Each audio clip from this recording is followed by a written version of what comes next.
language learning is not so much an intellectual task. It's more of an embodied task. Quick story for you guys. I was helping someone with their Italian studies recently. Now, I don't speak Italian, so I was just helping this person sort of study is all I was really doing. Prior to helping this person study, I decided to watch a few videos on YouTube about how to pronounce the Italian language. I speak Spanish, and I speak French as well, so there's some similarities, a little bit of Portuguese, so it's not that difficult for me to pick up some Italian, but the pronunciation, I just didn't know how to pronounce certain words.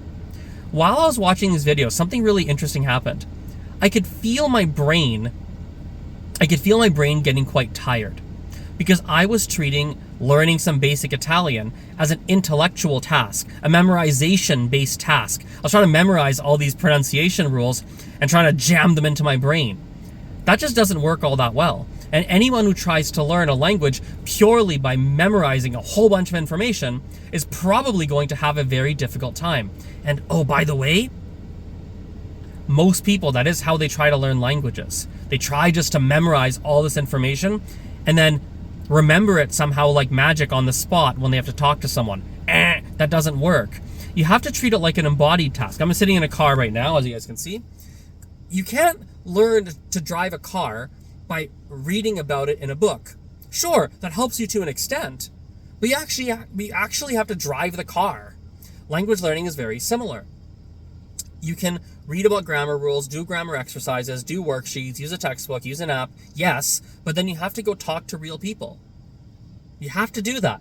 And I'm of the belief that it's even as a beginner, when you don't really know all that much and you can't really converse all that much, it's still tremendously helpful to even talk a little bit with native speakers and try to communicate with them.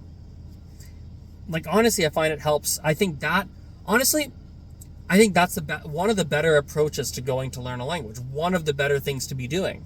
Obviously, you can do some grammar study too and do some more textbook style study. There's nothing wrong with that whatsoever. I think you probably should do some, but the vast majority, if you really care about making reliable and fast progress, it is very important to be talking to native speakers, at least we're interacting with native speakers with some level of regularity, provided the goal is to be able to communicate with native speakers. I think if you want a winning formula, a couple of videos, I was wearing the same shirt. I made a few videos in a row in the car, so you'll see a few with the same shirt and everything. I made a video, I think 2 videos ago, and I talked about how measurement leads to motivation. If you really want a winning formula to learn a language, here's one that can just work really well. Talk to native speakers with some degree, with as much frequency as you can, and then measure your progress. That's it. And like I said in that video a couple times ago, one very simple way to measure your progress, hyper simple. Every time you sit down to study or practice, to start a stopwatch, write down the amount of time that you did. Number 2, write down how much content you were able to get through. What did you accomplish in that time?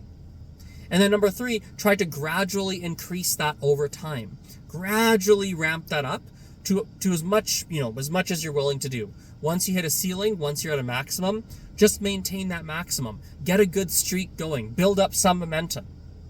Okay? So, hope you guys found that helpful. Have a great rest of your day. It's beautiful outside, as you can see here in Calgary. And yeah, talk to you soon. Bye-bye.